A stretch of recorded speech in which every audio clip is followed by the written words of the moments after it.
My fellow countrymen, today the guns are silent. A great tragedy has ended. A great victory has been won. The entire world lies quietly at peace.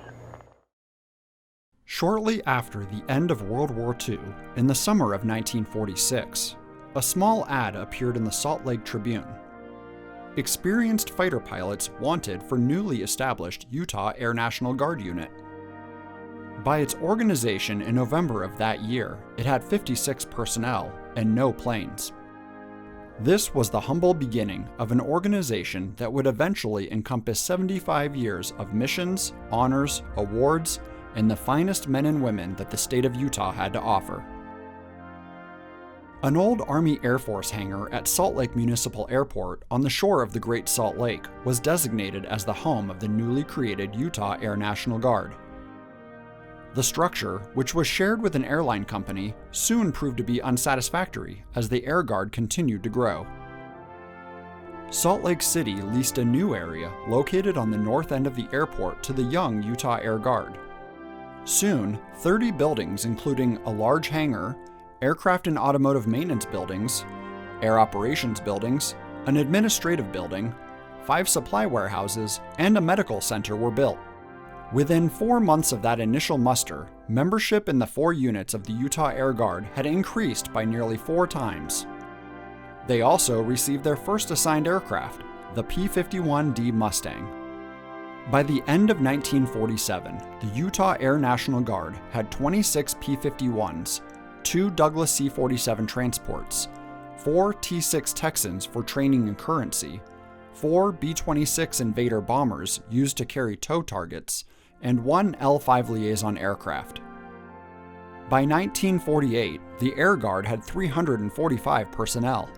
Throughout 1948, the newly established organization began training extensively. Personnel included both new military recruits as well as veteran World War II personnel, including pilots that had seen extensive combat such as Roland Wright, pilot of the famed Mormon Mustang, and P-51 ace Alden Rigby. The winter of 1948 and 1949 saw the first significant challenge of the Utah Air Guard. A very harsh winter overtook the state, with livestock suffering from starvation and sudden sub-zero temperatures. Operation Haylift rallied Utah Air Guardsmen to fly missions that served rural farmers by flying hay and feed pellets to thousands of livestock that were out in southern areas of the state that had been hit the hardest. In the end, thousands of livestock were saved, as well as the livelihood of many ranchers. As the Utah Air Guard approached 1950, it continued to grow as the United States and the great state of Utah were on the verge of unprecedented economic prosperity. America emerged from a worldwide conflict stronger and more prosperous than ever before.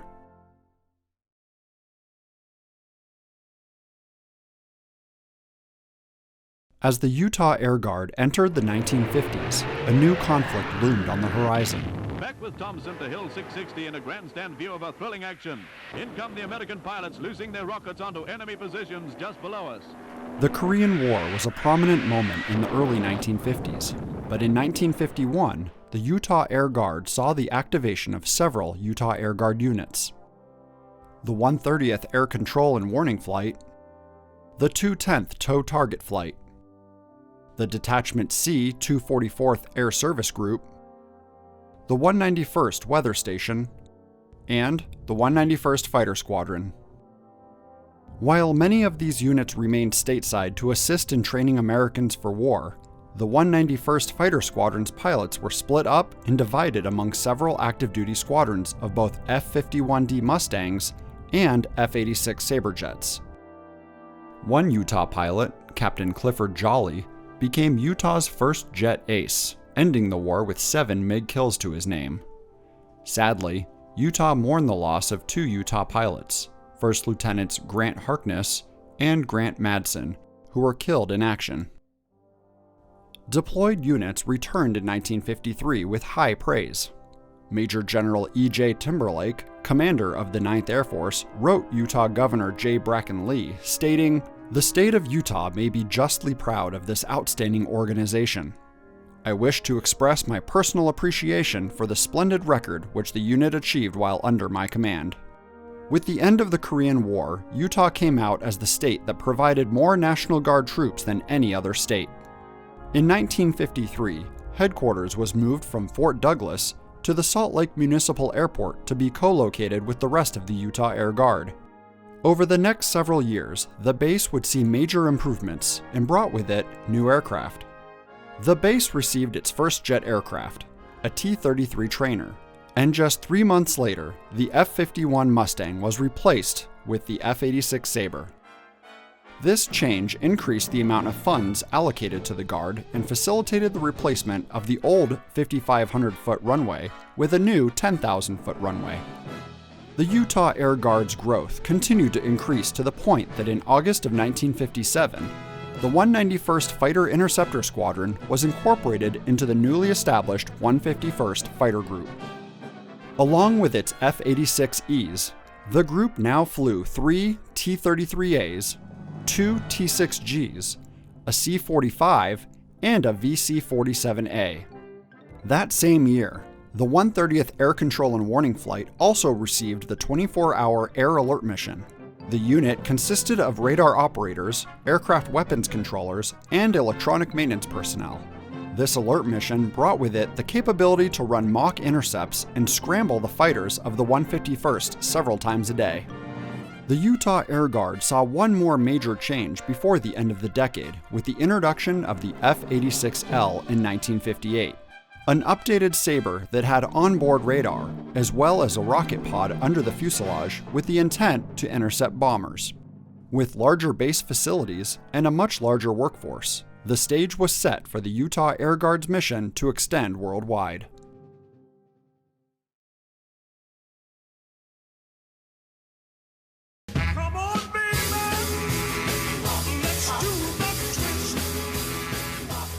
The 1960s were a decade in which our nation saw drastic change.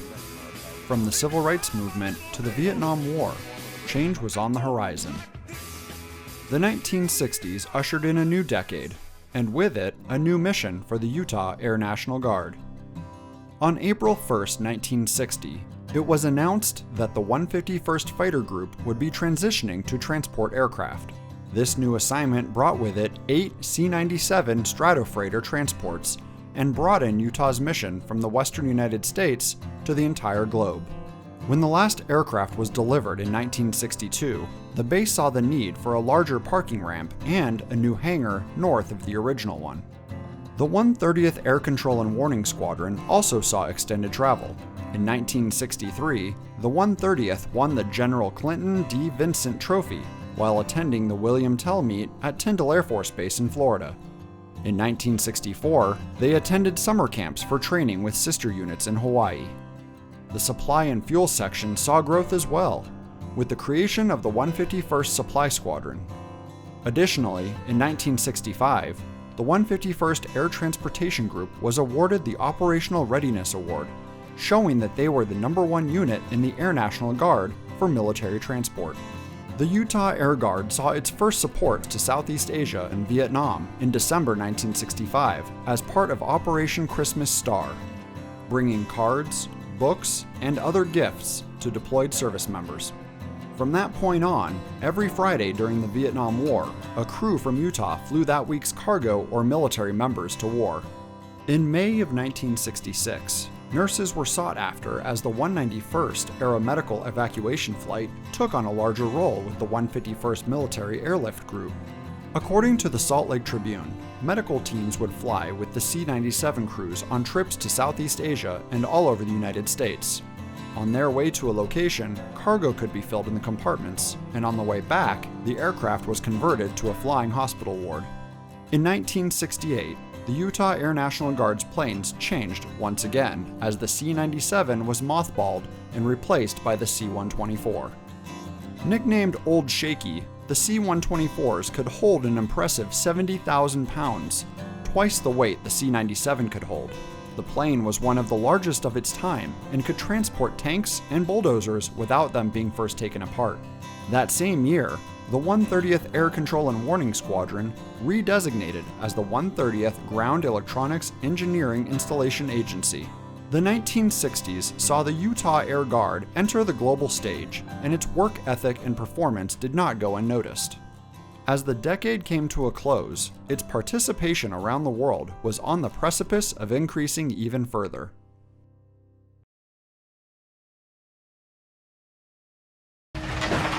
I'm Luke Skywalker. I'm here to rescue you. Have you ever wished for one product that would clean and shine almost everything in your house? Science and Services The 1970s brought with it the era of disco, Star Wars, and the VCR. Closer to home, the Utah Air National Guard would go through yet another radical transformation from cargo to air refueling. In addition to racial diversity, the Utah Air National Guard had its first enlisted women join the ranks, with Airman First Class Trudy Howard and Kathy Kendall joining the 130th. On March 23, 1970, the first around-the-world C-124 flight, flown by an all-Air National Guard crew, took off from Salt Lake City, Utah. The flight took 18 days to complete and involved 11 crew members. Some of the stops included Kinshasa, Congo, Nairobi, Kenya, Bangkok, Thailand, and Wake Island. June of 1972 saw the announcement of another mission change. The Utah Air Guard was to transition from cargo to fuel as they traded their C-124s for KC-97L air refueling aircraft. Although the KC-97 was a somewhat familiar aircraft to the Utah Air National Guard, in order for it to keep up with fighter jets, 2 additional jet engines were installed, one under each wing. With this new change of mission came more money to refurbish and upgrade base facilities. Utah Air National Guardsmen participated in many exercises, and on November 10, 1976, 3 KC-97Ls and their crews joined in one of the largest peacetime tactical air operations ever conducted in the United States. The exercise was held over tactical ranges near Nellis Air Force Base, Nevada, and Edwards Air Force Base, California. The exercise became the precursor to the now famous Red Flag exercise. At last, in 1978, the Utah Air Guard returned to the jet age with the transition to the KC-135A Stratotanker. With this change came more speed, range, and fuel capacity. This opened up new job opportunities as maintenance had to fill their ranks with jet mechanics and more advanced avionics technicians. As the 1970s came to a close, new opportunities and conflicts loomed on the horizon, and the Utah Air Guard was never better equipped to handle them.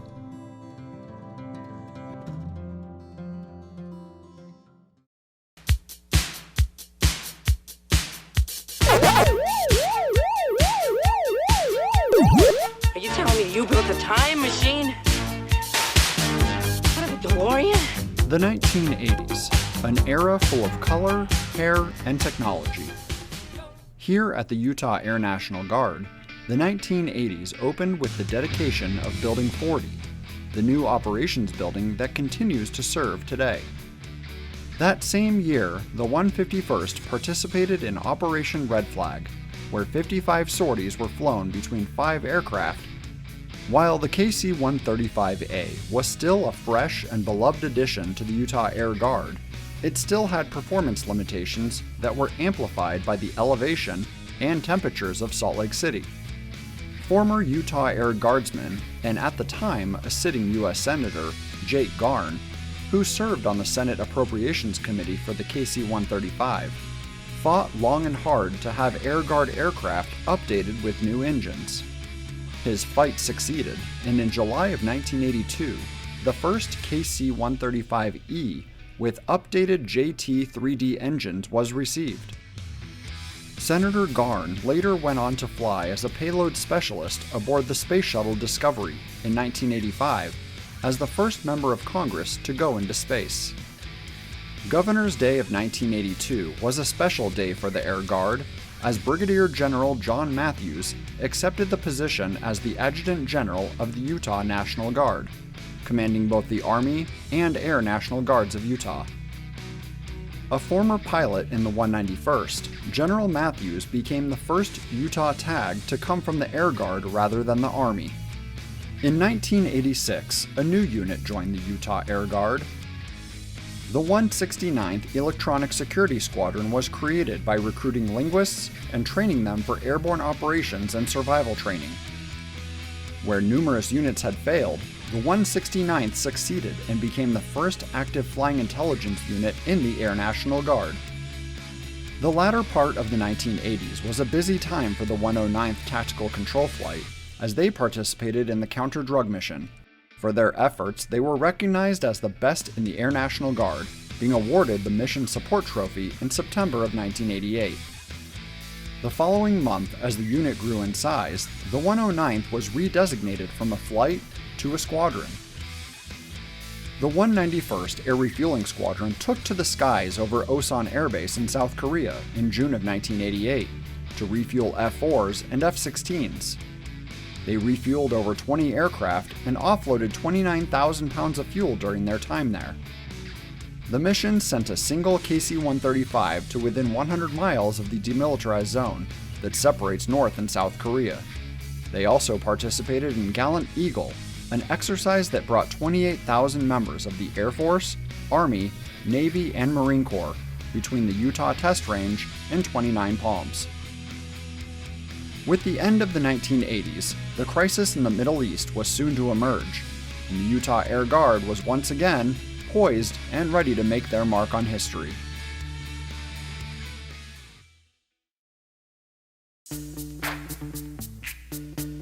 Houston, we have a problem. Welcome to Jurassic Park.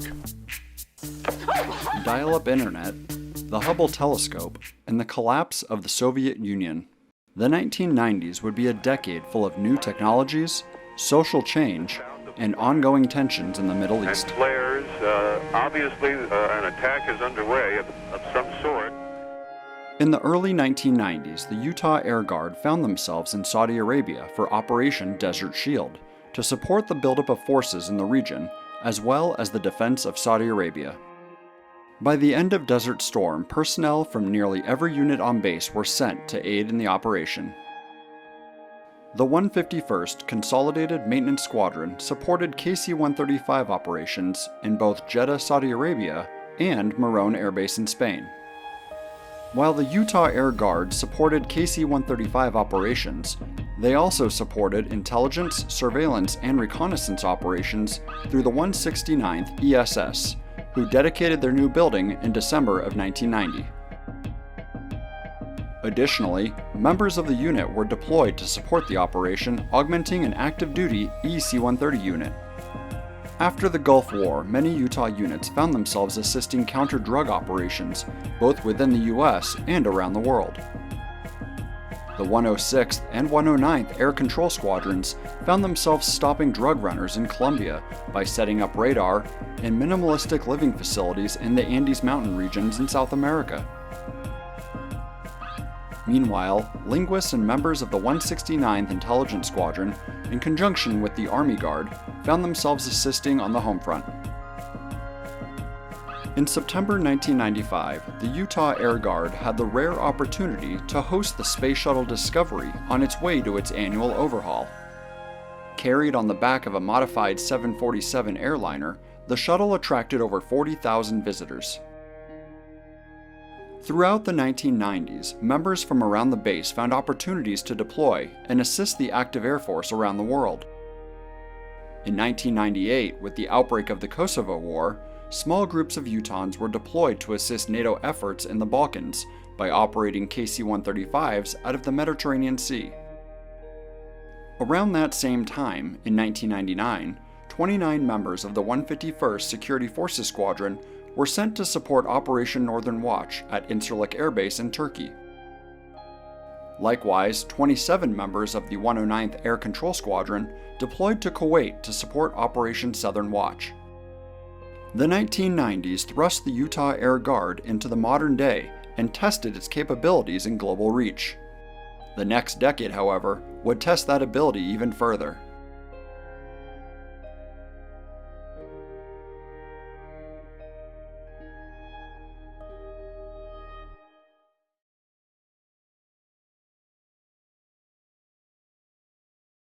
Senate panel describes Y2K, the year 2000 computer bug, as a worldwide crisis. Another plane just hit. Right, oh my God, another plane has just hit.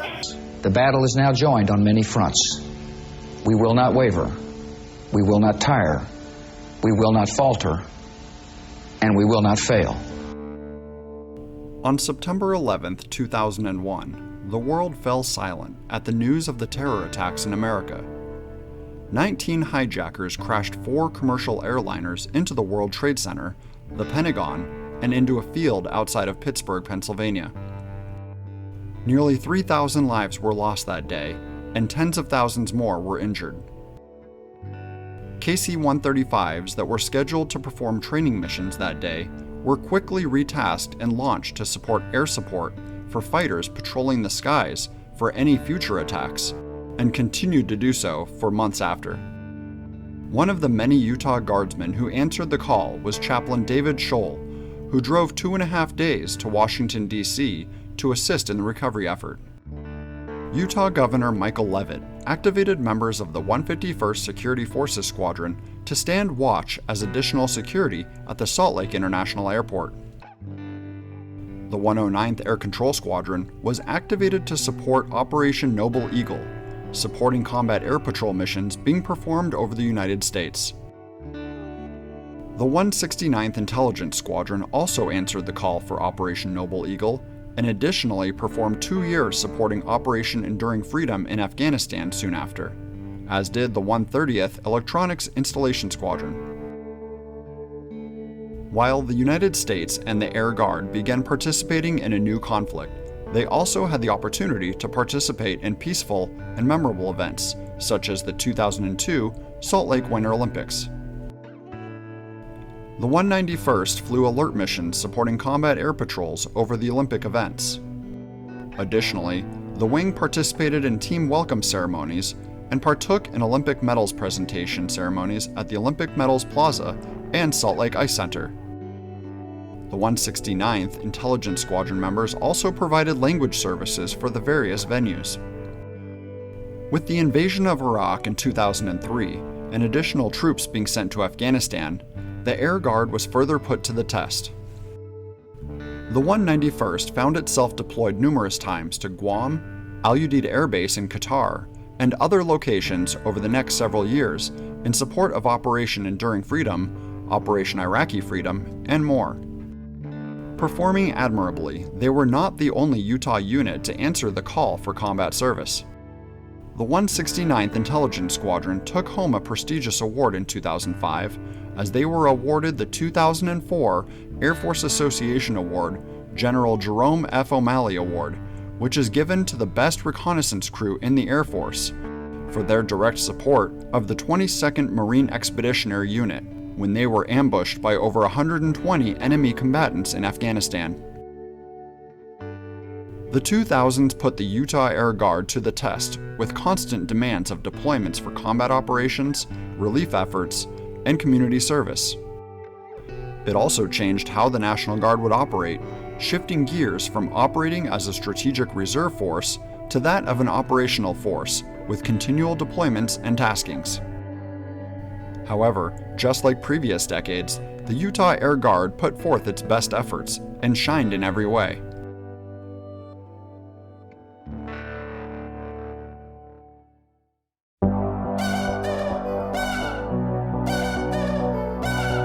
And we call it the iPad. No! God, please, no! No!